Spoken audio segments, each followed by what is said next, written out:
I had planned to be the first one at the lawyer's office, but to my surprise, when my attorney and I arrived, Dave and his lawyer had already settled into the conference room. The sight of him accompanied by an attractive woman sparked my usual pangs of jealousy, leaving me feeling somewhat lesser than him. At the age of 48, he looked even more distinguished than he did at 20, with his tall, muscular build, successful business, and role as head of the local Chamber of Commerce. The fear that if things didn't go well today, I might lose the chance to be embraced by his comforting arms again sent a shiver through me. Dave hardly gave me a glance as I entered the room behind my lawyer. My complexion turned ashen when the red-haired lawyer extended a hand to comfort him, which I took as a sign she was eager to wrap up the meeting and pursue him. Based on what I knew, I was certain she would relish the opportunity, as my husband was adept at using his charm. Dave offered her a smile, but his expression became neutral when his gaze shifted to me. Frustrated by Dave's clear intent not to engage with me, I had no choice but to proceed with the meeting. As my lawyer engaged in conversation with the red-haired attorney, I took a seat. Dave pulled a folder from my oversized purse, opened it, and spread out the neatly completed 2-page script. Noticing Dave's slight smile, I could tell he recognized the extent of my preparation. He set up a laptop, connected speakers, and placed a single piece of paper beside it. Then, with a casual demeanor, he rested his hands on the table and looked at me with a polite yet detached expression, devoid of anger, hate, or sorrow. I had dedicated 3 days to preparing for this meeting, memorizing my script down to the last word. I leveraged my deep understanding of David Brown to tap into his emotions. We were there to discuss Mrs. Julianne Brown's terms, which included signing a divorce petition provided Dave listened to her for a minimum of 1 hour. "If we're all ready, I propose we start the hour now," she announced, turning the timer. The timer began to tick, its sound filling the otherwise silent room. I was irritated that Dave had insisted on having lawyers present instead of meeting privately. My plan was to spend the next 45 minutes sharing my emotions before coaxing Dave into admitting something that would justify my regrettable actions. The situation was uncomfortable with just the two of us, and even more so in front of an audience. Nevertheless, there was no use in focusing on the negative aspects. I had to move forward. Glancing at my now unnecessary notes, I crossed my fingers. Heeding my friend Sonia's advice, I cleared my throat. I began by expressing my gratitude for Dave's agreement to meet with me. I admitted my mistake and clarified that it stemmed from my own egocentrism, not his shortcomings. I had spent considerable time reflecting on this, hoping Dave would recognize my sincerity. I was convinced he wanted to forgive me, and my speech was crafted to provide him with the reasons he needed. Thinking about the possibility of the children being at home, I was tempted to play the "Dave, you can't tear apart the family" card, confident in its effectiveness. Watching his reaction to my words, I scrutinized his face and was surprised by what I saw. In the quiet that followed, Dave's face remained impassive. He didn't even look my way as he methodically checked off the first sentence in his notes. My opening remarks nearly threw me off, as they were exactly what he had anticipated, undermining my confidence. In my overconfidence, I had forgotten that while I had spent 30 years crafting my arguments based on my knowledge of him, he had spent the same time observing me. I'm not too proud to say that his reaction caught me off guard. I reiterated the importance of adhering to the script, acknowledging that the predicament with Dave was a consequence of my own misguided and self-absorbed choices. I shared my feelings of being adrift, childless, feeling old, unappealing, and insignificant. I recounted how I met Jason while working together on a church committee, painting him as a cultured and adept seducer who knew exactly which strings to pull and when.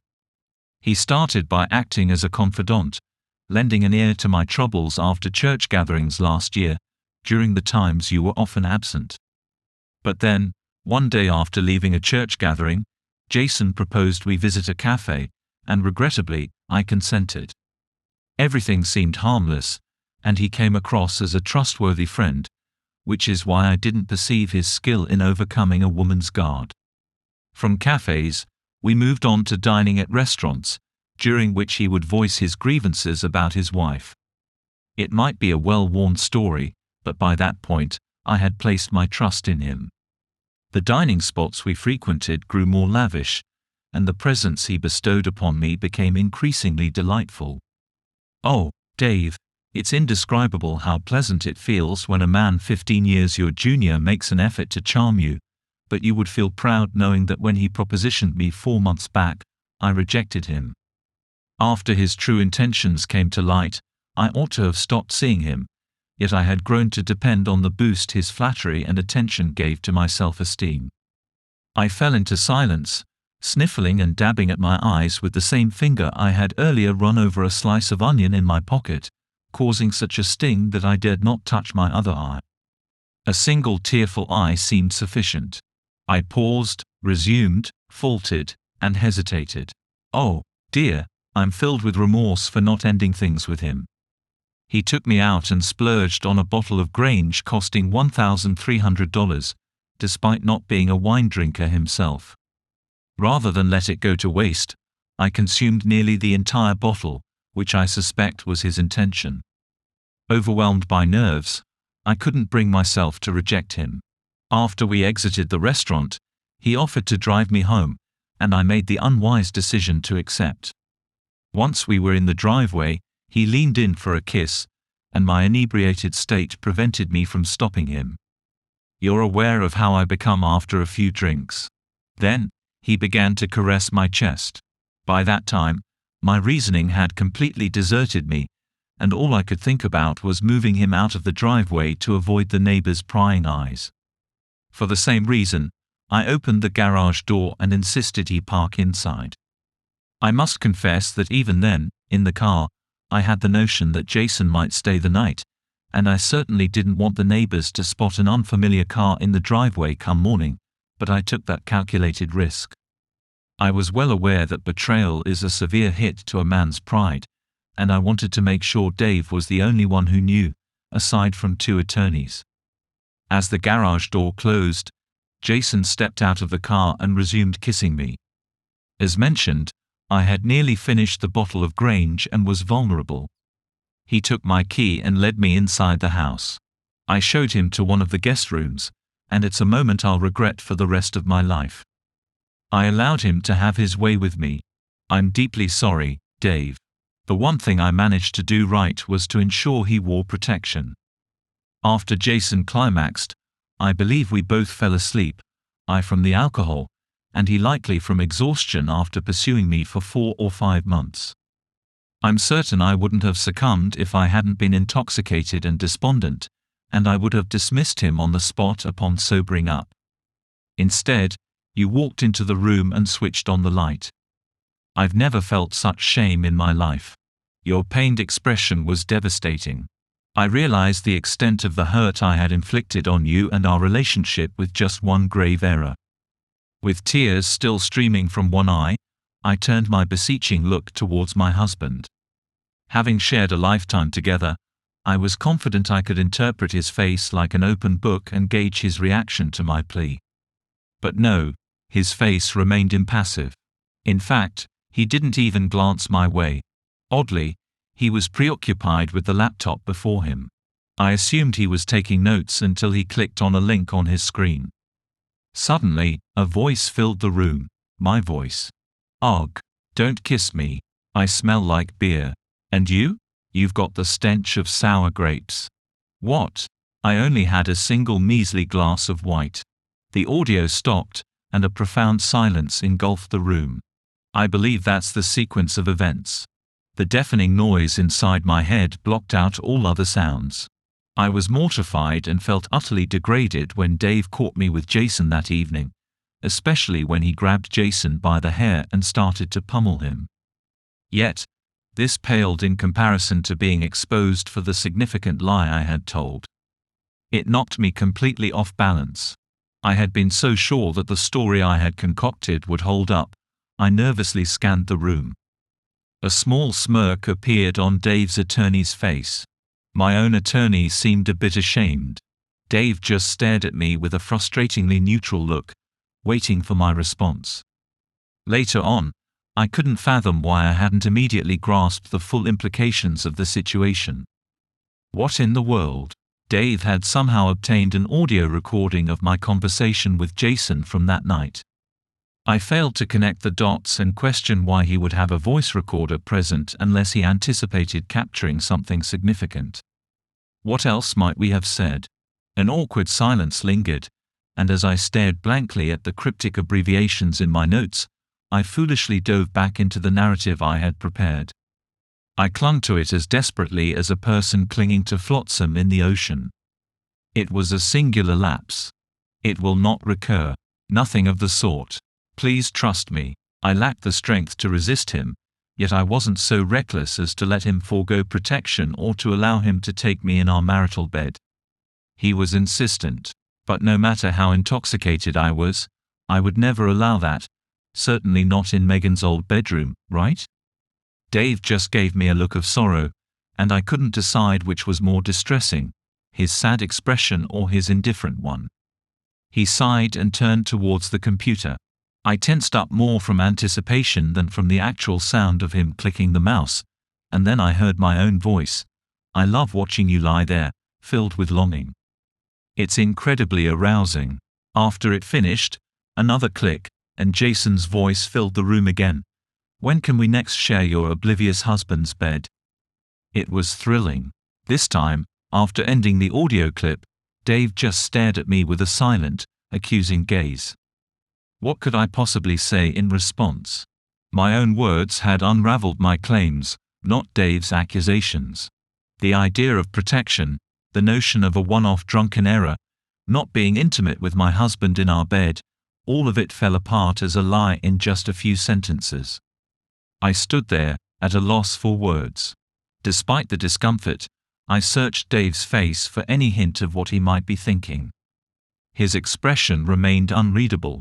I noticed my lawyer glancing at her watch, which drew my attention to the relentless ticking of time, making me aware that the hour I had to save my marriage was quickly slipping by, and admittedly, it was going terribly.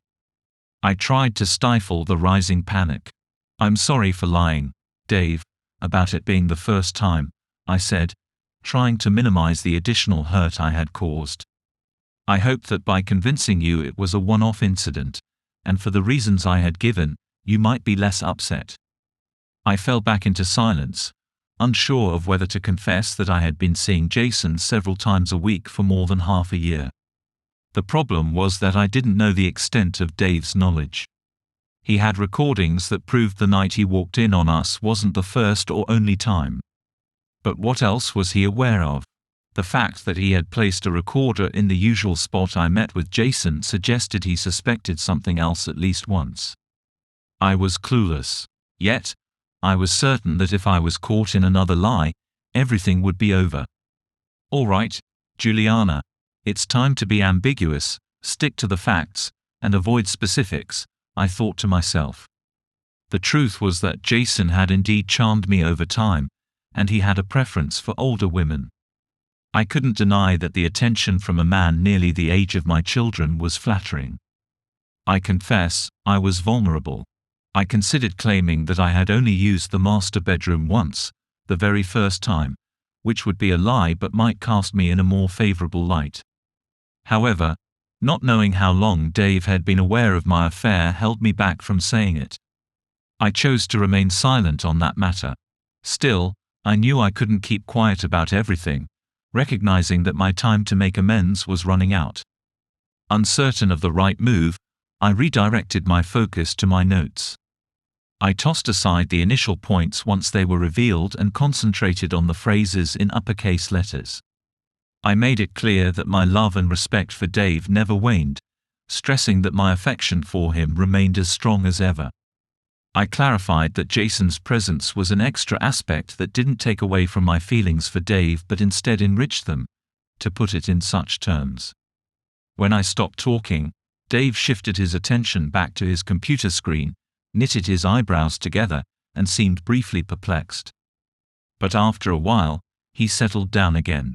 As I listened to the playback, a continuation of the previous audio, I realized that Dave's furrowed brow was due to him looking for an icon on the screen before he figured out it was actually one of the files already open.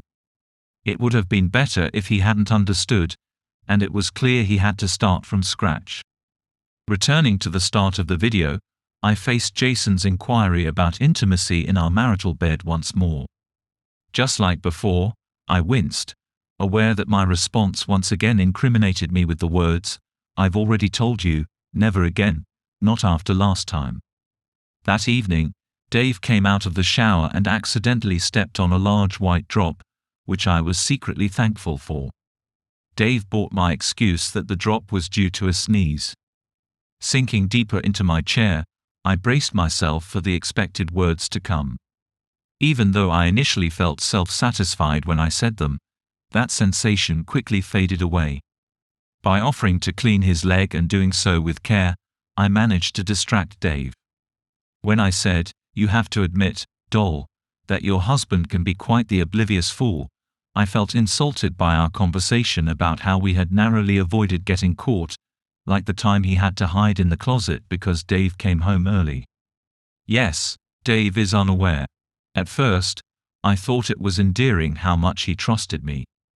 Now, he just seems like a naive simpleton. Sometimes, I ponder whether we could be intimate right here while he's still in the room. The derisive tone made me realize I was just repeating a pointless argument. With such words and tone, I couldn't even persuade myself of my love and respect for my husband, much less convince him. Once again, I was engulfed in confusion. Before this encounter, I had convinced myself of my love and respect for Dave. But considering my actions and words, how could that still be true? I remained silent in the heavy, tense atmosphere. After delivering the final blow, Dave turned to look at me. Unable to meet his gaze, I looked towards his attorney instead. The scorn on her face made me recoil. Any lingering thoughts that Dave was just another case to her disappeared. I shifted my gaze from her to my own attorney. She, too, was not quick enough to conceal her contempt. Here I was, fighting for my future, in the midst of people who regarded me as something unpleasant they encountered at a dog park, and one of them was supposed to be on my side. My confidence evaporated like morning mist under the noon sun, and my self-worth rapidly followed. Maybe that's why I went back to my notes and decided to take an aggressive approach. I told Dave that over the past 6 months, he had been giving me less attention, taking me for granted, going on business trips more often, and seemingly growing distant. All this happened while our children were moving out, leaving me feeling abandoned. I shared that he was never there when I needed him, neither reassuring me about my age and looks nor offering comfort when necessary. Pausing, I saw Dave's eyes drift back to his screen and I tensed as his fingers quickly navigated, opening the file he had chosen. It was clear that Jason's comments were from right after our second meeting, that critical night just before Dave reached his limit. Jason talked about our recent decrease in bedroom activity, expressing his wish for more frequent encounters. He referred to a trip that got cancelled and how I had asked him to restrict Dave's eating. Jason pointed out that he only had that chance that night because Dave had an urgent meeting to attend. He also wished for Dave to spend more time away from town. "Well, I want more," Jason snapped back, clearly annoyed, and the recording was cut off once more. Feeling embarrassed, I cast my gaze downward to the table, dodging 3 disapproving looks, and remembered how I felt during our last talk. The truth was, the excitement of having a lover, especially one as youthful and full of life as Jason, was starting to fade for Jason, and my guilt over cheating on my husband was causing me to lose my respect for Dave, which was slowly beginning to trouble my conscience. More than anything, I believe the loss of respect was why I felt so emotionally detached from my husband. As I got ready for this meeting, fully planning to accuse him of growing distant from me, I came to understand that it was dishonest to keep betraying him. I had emotionally separated from Dave. Deciding to cut him off sexually was straightforward, mainly because Dave's way of making love was so unlike Jason's impatience that I could never mix them up. This realization hit me hard, confirming that my actions were deeply wrong. So, I started to turn down my husband's romantic overtures. At first, he persisted, but eventually, he gave up. It dawned on me that this should have been a glaring sign to me months earlier. Dave had begun to withdraw from our intimate life around the same time he started working longer hours and taking more trips.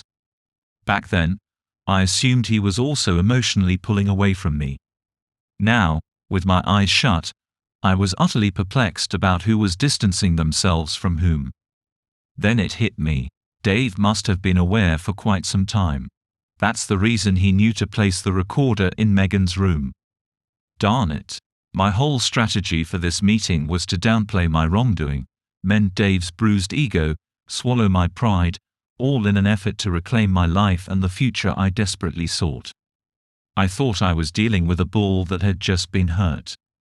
But if my hunch was correct, and he had known at least a fortnight before Nate's confrontation, then he was much more shrewd than I gave him credit for, and appealing to his emotions was a waste of time. Stand. In summary, I was at a loss for what to do next. I'm generally better with a plan than when I have to improvise.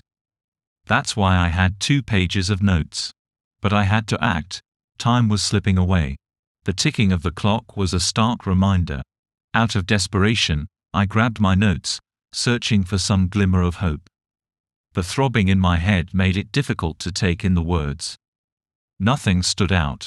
Then it occurred to me that the recordings were just a distraction because the situation had drastically changed. If Dave knew I was leaving for some time, what was going through his mind? He was undoubtedly hurt by my infidelity. But above all, he was concerned about why I did it. Was he not satisfying me enough in our intimate moments? Did I find him dull and was seeking to indulge in my more adventurous side?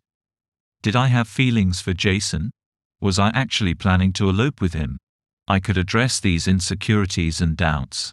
I risked a glance at his impassive face, debating whether to lie once more. If only I could recall what else Jason and I discussed that critical night. If only I could be certain that was the only night David had recorded. Of course, the sequence was questionable. Install recorders.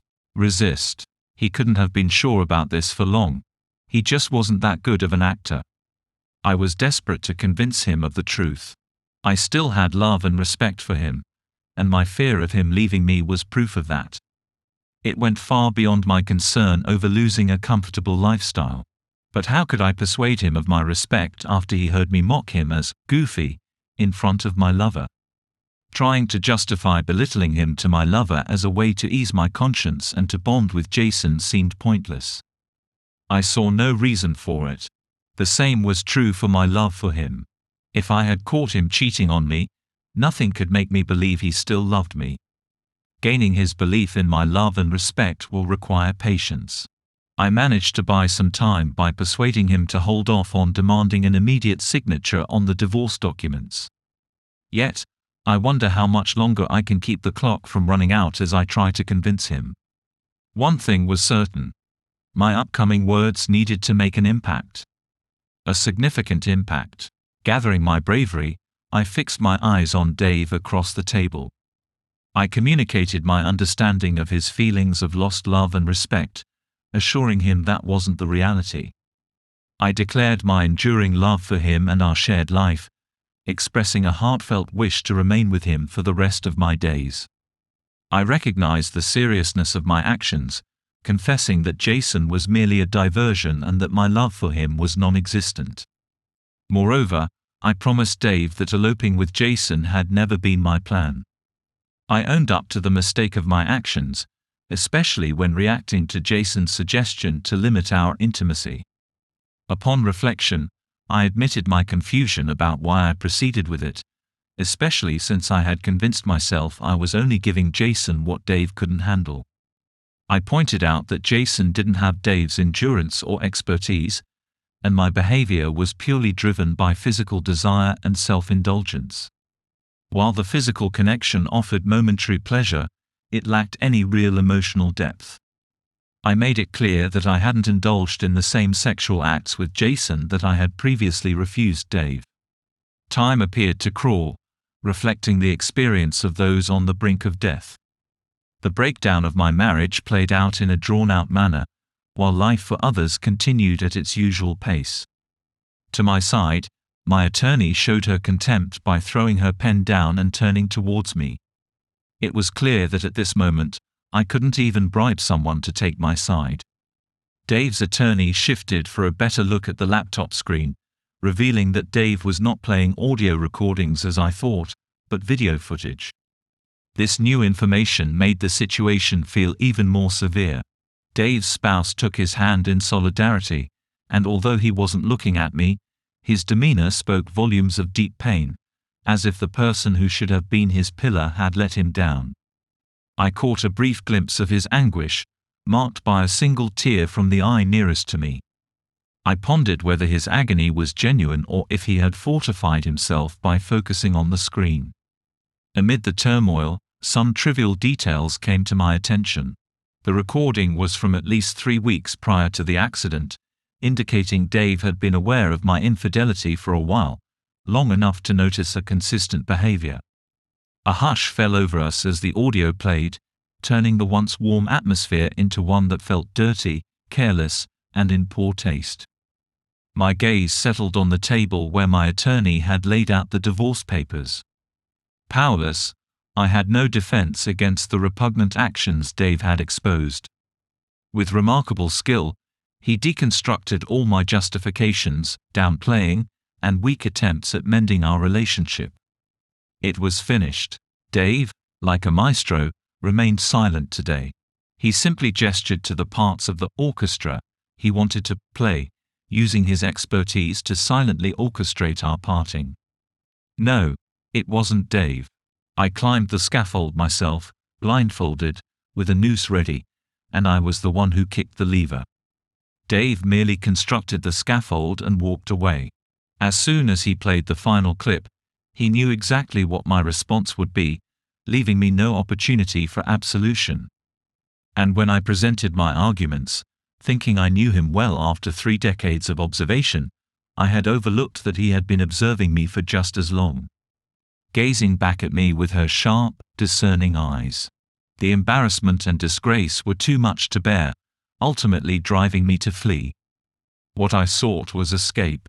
Rushing back to the residence that remained mine for the time being, until Dave received the notice to vacate, which was a stipulation of our agreement. I sought refuge with my children, whom I hoped would remain ignorant of the situation and maintain their unconditional love for me. My path to redemption was through accepting a settlement that meant losing a significant part of my life. Grasping the pen, I signed both documents and discarded it in a single, smooth action. I was taken aback that Dave's company wasn't valued higher, but that was the conclusion my attorney reached. And naturally, Dave had ample opportunity to conceal the majority of his assets. By then, the final recording had mercifully stopped, and the quiet ticking resumed. My attorney collected the signed papers, handed me a copy, and secured the rest in her briefcase. She exited, leaving me immobilized in my seat, conflicted between the urge to flee and the desire to leave on a positive note. I yearned for a glimmer of hope, a sign that there might be a chance to reignite our connection in the future, to show Dave that I still cared for his welfare. The jarring noise of an alarm clock interrupted my reverie, prompting me to rise and speak my hopeful words. The woman, gripping Dave's hand tightly, pleaded with him not to seek vengeance against Jason, fearing she could never forgive herself if he wound up incarcerated. Dave's reply was yet another incriminating video, this time thankfully without my voice, but featuring another woman's high-pitched speech. She warned of the repercussions Jason would face if her brothers reached him first, referring to herself as Mrs. Jason. Initially, I had assumed Jason's silence post-assault was due to fear, but now I contemplated whether divorce and financial ruin were a just outcome for the fraudster. The weight on my conscience intensified with the thought that Jason might lose his life because of his association with me. As I readied to depart, I found myself unable to meet Dave's gaze. Whether his face was devoid of emotion, whether he was laughing or weeping, it all tormented me, a stark reminder of the harm I had inflicted on this decent man. He had been stripped of everything but my house and his money, and had endured a severe emotional toll, all because of me. I fully merited his resentment. Through my tears, I mustered a weak "goodbye, dear," as I edged toward the exit. My feeble effort to cling to my former life was tossed aside, much like an unwanted pest. Maybe my daughter Megan would come to see me as I succumbed to my despair, or if she was unavailable, then perhaps my son Joel. Just as I was about to push open the door, voices from behind made me pause. Another accursed recording played, with a young man's voice accusingly shouting, "Cheater." A very familiar female voice interjected, questioning, "Are you certain, Dad?" Before concluding, "I think I'll drink alone today. Thank you for watching."